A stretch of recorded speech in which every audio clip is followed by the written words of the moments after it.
If you can't do it slow, you can't do it fast. It's no secret that learning to maneuver the motorcycle as slow as possible will enhance your overall motorcycle control. Marisa here again from Twisted Throttle, and if you're new, check out our website at the link below to shop for accessories that fit your bike. While you're here, also leave us a thumbs up.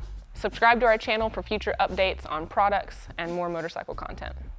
Here are a few things to help you to learn to ride slow. The biggest factor in riding slow is using the friction zone of your clutch. As you may know, the clutch is used to connect power from the engine to the rear wheel. The friction zone is that happy place in between where only some of the power is being transferred.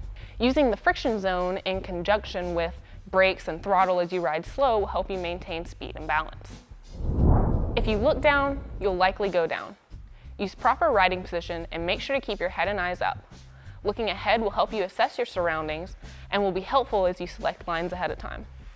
Also, remember to stay loose on the bike, allowing the motorcycle to move underneath you. Trail braking is very useful when riding slow.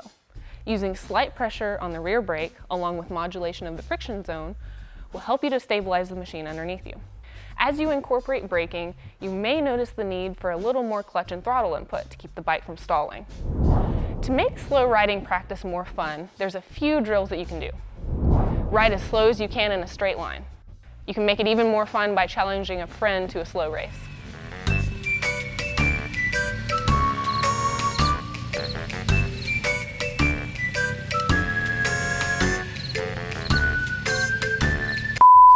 Bar stops, also known as tree stops or balance stops, are a great way to practice riding slow. Select trees or other objects to stop and lean against using your handguard, elbow, or foot. Just try not to touch the ground. The slow weave will incorporate slow riding techniques and turning. For this, use any obstacles you can find, like cones, rocks, or trees. A slightly more advanced drill is the rolling dismount and remount. You can do this with one foot to begin with, working into a complete dismount. The timing is kind of tricky here, so don't be afraid to drop the bike if you need to. Periodic slow speed practice will greatly enhance your riding skill. There's no doubt about that. Now it's time for you to get out there and start practicing. If you like these quick tip videos, please let us know by giving us a like and leaving a comment below.